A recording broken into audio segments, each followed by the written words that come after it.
ചെങ്കരയ്ക്ക് സമീപത്തെ പാടശേഖരത്തിൽ കർഷക കൂട്ടായ്മ നടത്തിയ നെൽകൃഷിയുടെ വിളവെടുപ്പ് ആരംഭിച്ചു. ഗ്രീൻ പിണ്ടിമന പാടശേഖര ഗ്രൂപ്പാണ് നെൽകൃഷി നടത്തിയത്. വിളവെടുപ്പിന്റെ ഉദ്ഘാടനം block panchayat president PM Basheer നിർവഹിച്ചു.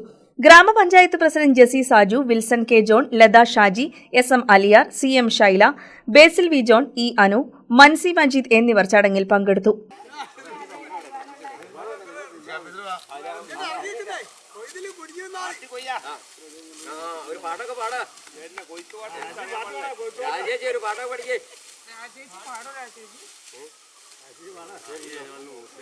Eldhose Kariya, Benny Puthukkayil, Eldhose Punnakkal, MS George, KK Eliyas എന്നിവരാണ് പിണ്ടിമന പാടശേഖര സമിതിയിലെ അംഗങ്ങൾ.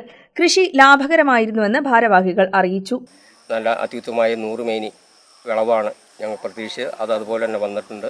ഇന്ന് ഈ കൃഷിയുടെ കൊയ്ത്തുത്സവം ഇവിടെ നടക്കുകയാണ്. ഞങ്ങളിത് ഏതാണ്ട് 4ാമത്തെ തവണയാണ് കൃഷി ചെയ്യുന്നത്. ഈ കൃഷികളെല്ലാം വൻ വിജയത്തിലേക്കാണ് പോകുന്നത്. പിന്നെ ഞങ്ങൾക്കിപ്പോൾ നേരിടുന്നത് ഇത് കൊയ്ത്തിൻ്റെ ഒരു വിഷയമാണ്. കാരണം വണ്ടി ഞങ്ങൾക്ക് യഥാസമയം കിട്ടുന്നില്ല. അതുപോലെ ചെറിയ വെള്ളം ഉള്ളതുകൊണ്ട് കൃഷി കൊയ്യുന്നതിന് വണ്ടി പാടത്തിറങ്ങുന്നതിനുള്ള ബുദ്ധിമുട്ട് ഇതെല്ലാം പരിഹരിച്ച് നമുക്ക് മുന്നോട്ട് പോയാൽ മാത്രമേ നമ്മുടെ കൃഷി വിജയപ്രദത്തിൽ എത്തിക്കാൻ സാധിക്കൂ. News desk KCV news.